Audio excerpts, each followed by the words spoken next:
অনেকেই বলে না যে আমি পড়ি কিন্তু আমার পড়া খেয়াল থাকে না, আছে না? স্টুডেন্টের এই সমস্যাটা বেশি তো। আচ্ছা, ছেলেদের মধ্যে বলবেন ঈদের নামাজ কারা কারা পড়েন, একটু হাত উঁচু করেন তো। বাকিরা পড়েন না? ঈদের নামাজ প্রত্যেকে পড়ি। আচ্ছা, তাহলে ঈদের নামাজ যে পড়ি, ঈদের নামাজে রিয়েলি আপনাকে এবার হাত উঠাতে বলবো না, অনেকে ভুল করেন না? এদিক ওদিক তাকাচ্ছেন কি মানে যাবো নাকি হাত বাঁধবো, হয় না?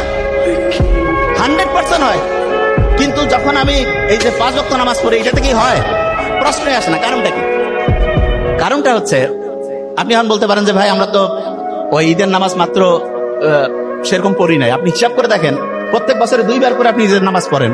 আপনি যদি 20 বছর ধরে নামাজ পড়তেছেন, 40 বার পড়ছেন, কিন্তু তারপর আপনার খেয়াল থাকে না। কারণটা কি? কারণটা হচ্ছে ওই যে একটু আগে বলছিলাম, যা কিছু পড়ি 1 সপ্তাহ পরে 80% ভুলে যাই। আপনি ঈদের নামাজ পড়েন তো বছরে 2 বার, আপনার পড়ার যে টেকনিকটা, যে নিয়মটা, সেটা শর্ট টার্ম মেমোরিতে থাকে, লং টার্মে আর রিজার্ভ হয় না। কিন্তু আপনি রেগুলার যে 5 ওয়াক্ত নামাজ পড়েন, এটা আপনার লং টার্ম মেমোরিতে রিজার্ভ হয়ে যায়। এই জন্য ঈদের নামাজটা এইটা থেকে একটা পড়ার টেকনিক বের করা যায়। সেটা কি? অনেক স্টুডেন্ট আছে বছরে একটা চ্যাপ্টার পড়লো, 6 মাস নাই, আর হঠাৎ করে বই থেকে প্রশ্ন করছে, জিজ্ঞাসা করছে, উত্তর দিতে পারতেছে না। কেন পারে না? কারণ পড়াটা শর্ট টার্ম থেকে হারাই গেছে। লং টার্মে যদি পড়াটা রিজার্ভ করতে চাই, তাহলে যেটা করতে হবে সেটা হচ্ছে ভুলে যাওয়ার আগে রিভিশন দিতে হবে। আমরা যে নামাজ পড়ি, প্রত্যেকদিন 5 ওয়াক্ত নামাজ পড়তেছি না, একে সূরা ফাতিহা কমন দরকার কি? আল্লাহ তো কইতে পারতো যে দিনে একবার পড়বা, একটু করে পড়লে হবে। নো, 5 বার রাখছে এই কারণে। দেখবেন মুহাম্মদ সাল্লাল্লাহু আলাইহি ওয়াসাল্লামের একটা হাদিস আছে, দিনে যদি 5 বার কেউ গোসল করে, তাহলে তার শরীরে কোনো ময়লা থাকে না। না, আমাদের শরীর যত দ্রুত ময়লা হয়, তার চাইতে দ্রুত ময়লা হয় আমাদের ব্রেন। যে কি কোন ভাই, ব্রেন ময়লা হয়? হ্যাঁ। এবং ব্রেন যদি ময়লা হয়, তখন হয় কি? ডিপ্রেশন হয়, অ্যাংজাইটি হয়, ঠিকভাবে ঘুম আসে না।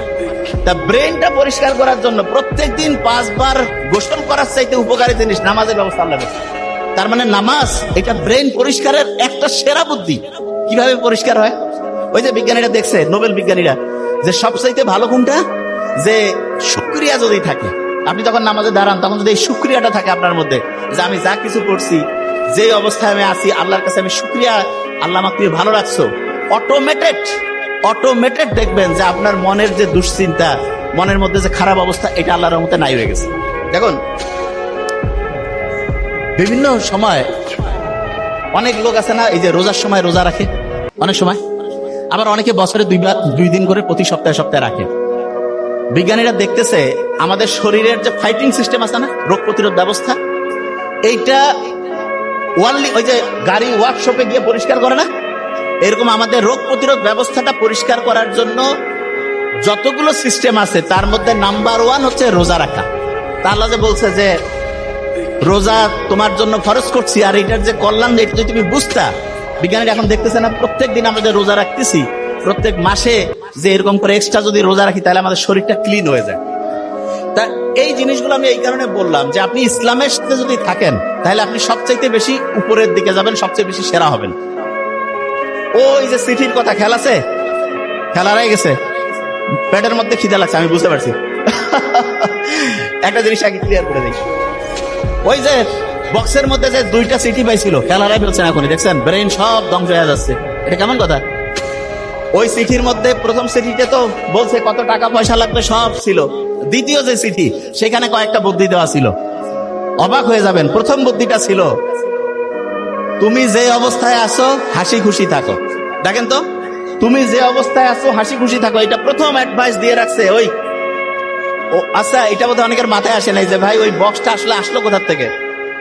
বক্সটা আসছে আপনার মিশরের পিরামিডের নাম শুনছেন? আচ্ছা, অনেকে মনে করে মিশরের পিরামিডে বোধহয় লাশ থাকে না, এটা মনে করেন না অনেকে? আচ্ছা শুনেন, একটা মিশরের পিরামিড নিয়ে 2টা তথ্য দিই আপনাকে। নাসার নাম শুনছেন? ওয়াশিংটনে আছে নাসা, মহাকাশ গবেষণা কেন্দ্র। ওই সময় মিশরের মহাকাশ গবেষণা কেন্দ্র ছিল এই পিরামিডগুলো, সবচেয়ে বড় পিরামিডটা ছিল সবচেয়ে সেরা গবেষণা কেন্দ্র, মহাকাশের সাথে কানেক্টেড। এবং দেখেন, আপনি অবাক হয়ে যাবেন, ওই বড় যে পিরামিডটা, একটা লাশও নাই, নাথিং।